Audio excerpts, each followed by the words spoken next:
Les éditions Télème présentent un enregistrement intégral de L'Antimytho, 80 idées reçues décortiquées et analysées de Éric Lablanche, lu par Éric Lablanche. Les idées reçues sont des virus de méconnaissance. On les combat avec des faits. La vie secrète des idées reçues. Bien reçues. La plupart des idées que nous possédons sont des idées que nous avons reçues. La quasi-totalité des vérités générales sur lesquelles nous nous appuyons au quotidien sont des informations de seconde main. Toutes ou presque ont d'abord été pensées par d'autres esprits, énoncées par d'autres bouches ou écrites par d'autres plumes avant de nous être enseignées à l'école ou ailleurs. De même, toutes les vérités scientifiques auxquelles nous croyons ont été démontrées et leurs démonstrations validées par d'autres. Nous n'avons rien fait. J'admets que c'est bien la Terre qui tourne autour du Soleil, parce que plus de 99% des astronomes sont d'accord là-dessus. Mais je serais bien en peine de le démontrer moi-même. Idée reçue ? J'admets que les fossiles de dinosaures ont plusieurs millions d'années, parce que 99% des paléontologues sont d'accord là-dessus. Mais je serais incapable de reproduire leurs opérations de datation. Dois-je les croire ? Pire, j'admets que la ville de Toul, au hasard, existe parce que 100% des cartes géographiques la mentionnent. Mais moi, personnellement, je ne l'ai jamais vue. Existe-t-elle réellement ?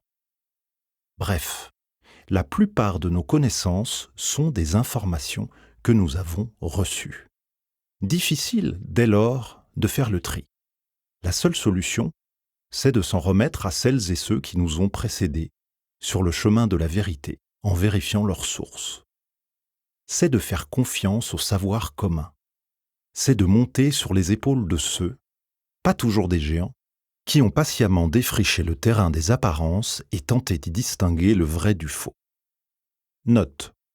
La paternité de la métaphore, si j'ai vu plus loin c'est en montant sur les épaules des géants, est généralement attribuée à Isaac Newton, 1642-1727. Elle remonte en réalité à Bernard de Chartres, mort en 1126, philosophe du XIIe siècle.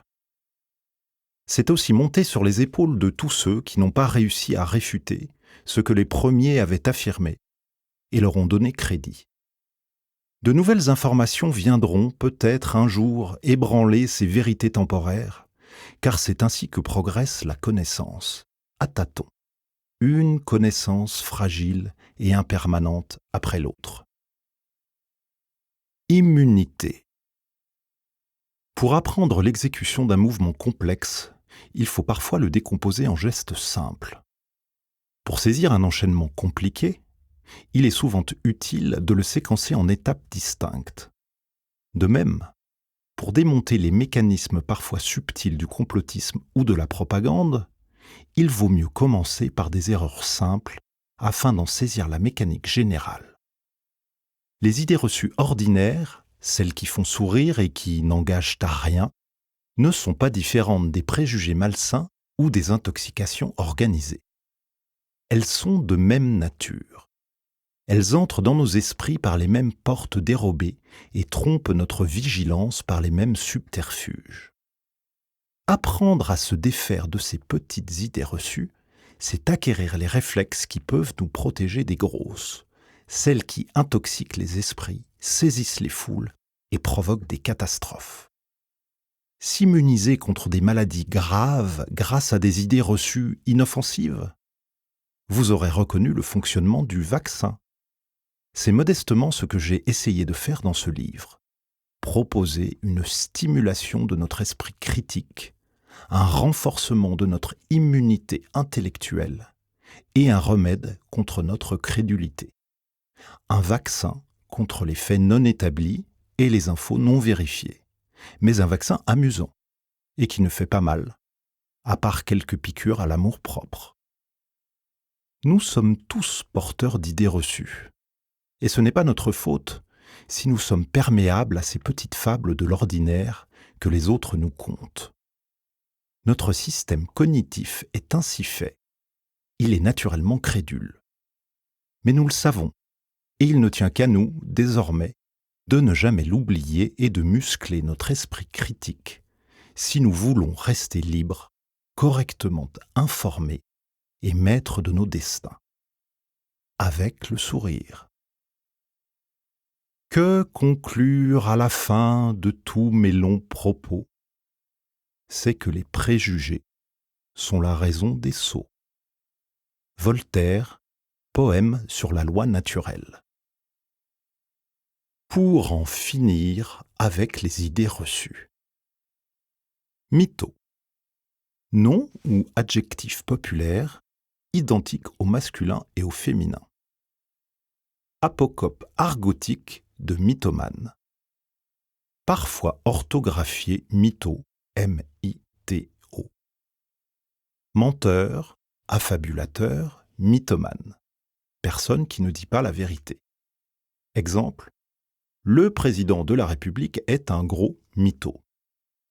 Mensonge, affabulation, idée préconçue, plan imaginaire. Fiction ou conception erronée que quelqu'un se fait d'un fait ou d'une situation. Exemple, le président de la République nous a encore raconté un gros mytho. Introduction. Je te crois. Les idées reçues sont de petites fictions que les gens se transmettent les uns aux autres sans jamais les vérifier. Les humains sont ainsi faits que leur système cognitif n'a pas besoin de preuves pour croire à certaines choses. Ces légendes peuvent être fausses, exagérées ou inexactes, mais ce n'est pas grave. On a envie d'y croire et aucune de les vérifier. Elles sont tellement agréables à raconter et si faciles à retenir. Elles flattent à la fois l'altruisme et l'ego de celles et ceux qui les colportent, en croyant naïvement affirmer la vérité. Nous aimons tellement donner de bons conseils. Les animaux sociaux que nous sommes ont du mal à résister à de telles friandises verbales. C'est pourquoi les idées reçues se répandent aussi facilement. Il en existe deux sortes, les petites, les anecdotiques, celles qui ne prêtent pas à conséquence. Par exemple, les Vikings portaient des casques à cornes. Et les grosses, plus graves, souvent propagées à dessein pour remplir des objectifs politiques. Par exemple, l'homosexualité n'est pas naturelle. Et qui peuvent avoir de graves conséquences. Il nous faut donc différencier d'un côté les petits mythos du quotidien, ceux que nous démasquerons dans ce livre, et de l'autre les stéréotypes, mensonges délibérés, fake news et autres outils de propagande que nous laisserons volontairement de côté. Tout ce qui est petit. Pourquoi étudier les petites idées reçues plutôt que les grosses? D'abord parce qu'elles sont plus amusantes. Ensuite, parce qu'elles illustrent mieux comment fonctionne notre crédulité. Nous en sommes tous victimes et chacun pourra se sentir concerné. C'est précisément parce qu'elles sont bénignes que nous les adoptons aussi facilement. Elles ne perturbent pas nos convictions politiques ou religieuses intimes et ne présentent aucun enjeu. Le plus souvent, nous les acceptons sans même nous en rendre compte.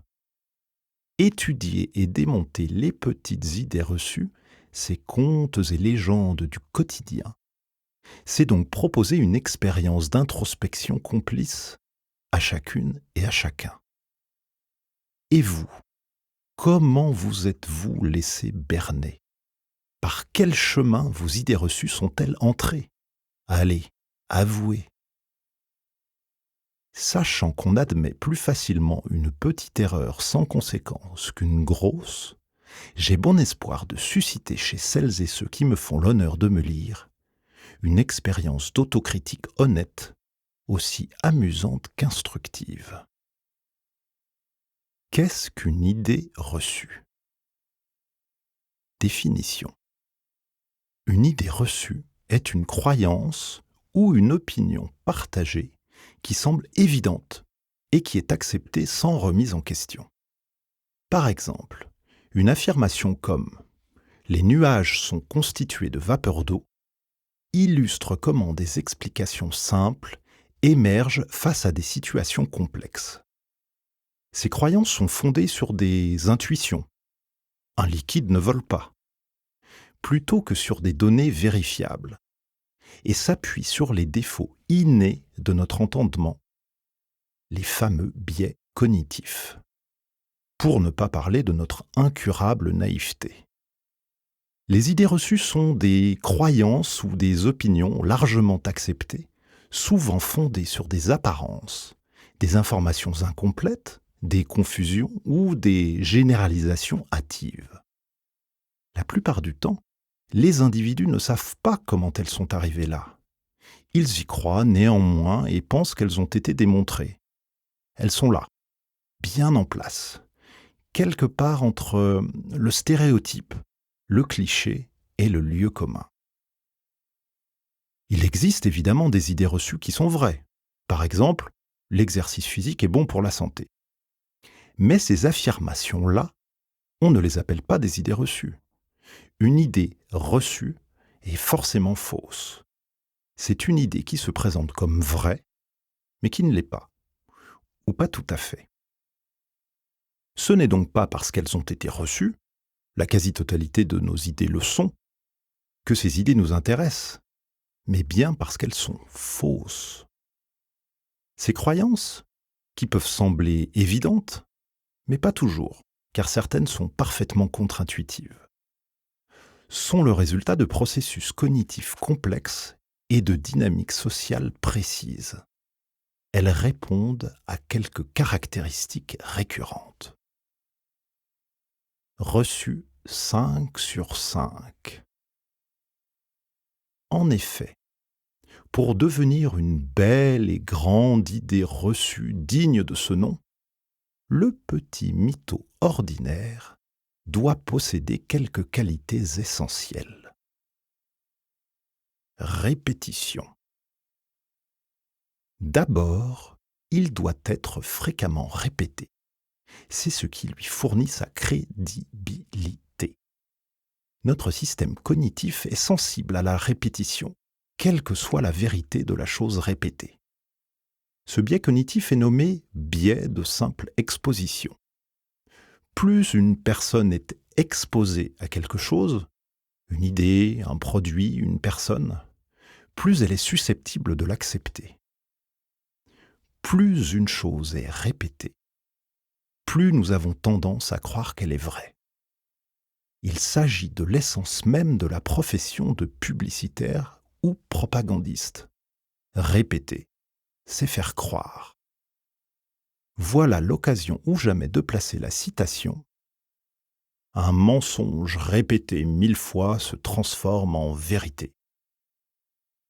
Formule attribuée 1000 fois au ministre de la propagande du régime nazi, Joseph Goebbels, 1897-1945, mais que, malheureusement, aucune source ne confirme.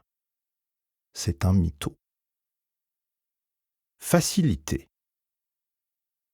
Plus une idée reçue est simple, intuitive et évidente, mieux elle marche, cognitivement parlant.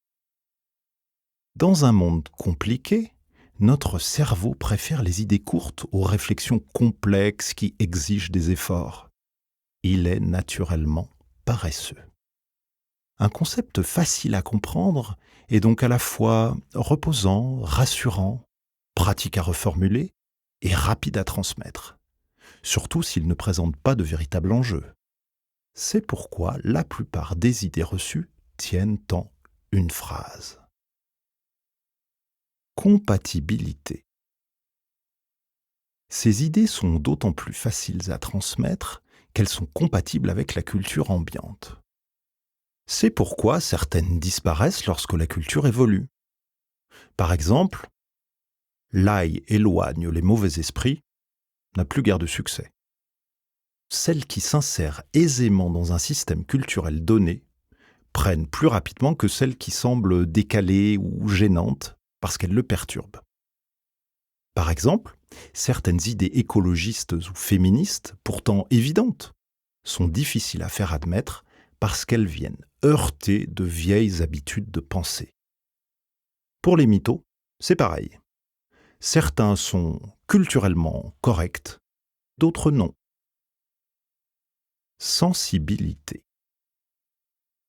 Une idée est mieux reçue puis transmise par un individu lambda si elle correspond à sa sensibilité individuelle et le renforce dans ses convictions. Exemple, Hitler était végétarien. A un grand succès auprès des amateurs de viande. Dans ce cas, le mytho touche à nos émotions et à nos expériences personnelles, rendant son acceptation plus facile. Il s'ancre émotionnellement, surtout s'il prend la forme d'une anecdote surprenante ou amusante. Plus une idée est plaisante, étonnante ou frappante, plus elle nous émeut et mieux elle fonctionne. Pour autant, si toutes les idées reçues ne sont pas drôles ou étonnantes, elles ont toutes en commun une grande efficacité cognitive. Efficacité. En 1976, le biologiste Richard Dawkins, né en 1941, a émis l'hypothèse que les idées ou les comportements pouvaient suivre les lois de l'évolution darwinienne. Il les a nommés mèmes. Contraction du grec mimesis, imitation, et du mot gène. Dans sa conception, les mèmes sont des unités d'information qui passent d'un individu à l'autre par la discussion, le partage, l'imitation. Les mèmes peuvent être des mots, des idées, des expressions, des mimiques, des images, des airs de musique, des vidéos, des comportements, des pas de danse, etc. Ce sont des unités d'information dans l'air du temps. Les idées reçues font évidemment partie des mèmes. Ce sont des éléments culturels qui ont du succès, se reproduisent et se transmettent, un peu comme les gènes. Selon Dawkins, les mèmes sont soumis au principe de la sélection naturelle.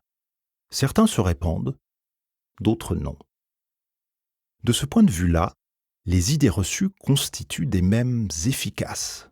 Ce sont des fictions qui ont réussi. Une bonne idée reçue, c'est donc une fiction qui possède les qualités nécessaires à sa réplication. Rapide à comprendre, facile à retenir et bonne à transmettre. C'est une fiction qui a trouvé les bons véhicules pour se reproduire. Le bouche à oreille, les médias, les réseaux sociaux, les arts, etc. Mais le premier et le meilleur des véhicules, c'est nous. Et pourtant, elle tourne. 2 en 1. Pour faire simple, le système cognitif humain traite l'information de 2 façons, intuitive et automatique, ou analytique et réfléchie. C'est le psychologue Daniel Kahneman, dans son ouvrage Système 1, Système 2, qui a expliqué comment notre pensée fonctionne grâce à la métaphore de 2 systèmes distincts. Le premier, celui qu'on appelle le système 1, est un mode de traitement de l'information facile, rapide, émotionnel et sans effort, qui commet beaucoup d'erreurs. Environ 95% de notre activité mentale fonctionne selon ce système, en mode quasi automatique. Le second, qu'on appelle le système 2, est celui que nous utilisons lorsque nous nous concentrons pour réfléchir. Il est beaucoup plus fiable, mais malheureusement il est lent, pénible et fatigant, raison pour laquelle nous l'utilisons peu, surtout certains. Les idées reçues profitent évidemment des imperfections du système 1 pour s'engouffrer dans nos esprits. Elles entrent quand nous n'y prenons pas garde. Nous les acceptons sans nous poser de questions et nous n'y pensons plus. Puis, une fois que nous les avons acceptées, nous nous empressons généralement d'en faire profiter les autres. L'empire du sens. L'esprit humain aime quand les choses ont du sens. Il veut, il exige même, que les choses aient du sens. Parce qu'il en a besoin pour agir. Quand les choses n'en ont pas, ce qui est malheureusement souvent le cas, il est désemparé et n'hésite pas à leur en donner, quitte à l'inventer. Alors, souvent, nous prenons du sens où nous en trouvons. Nous ramassons ce qui nous tombe sous la main. Face aux situations dont la finalité nous échappe, nous nous contentons d'explications que nous trouverions absurdes si nous nous étions seulement donné la peine d'y réfléchir. Par exemple, il faut empêcher les épileptiques d'avaler leur langue. Une explication toute faite vaut toujours mieux que rien. Ça permet de donner un peu de sens à cette vaste absurdité qu'est la vie. Et à la fin, on meurt. Bouée. Toutes les croyances, grosses ou petites, nous offrent un sentiment de contrôle et de sécurité, surtout celles qui sont répétées par l'ensemble d'une communauté. Avec elles, au moins, les choses sont claires. Aimons-nous nous rassurer. Les explications simples aux problèmes complexes nous procurent un confort psychologique bienvenu dans un environnement incertain. Ainsi, les idées reçues fonctionnent comme de mini-anxiolytiques.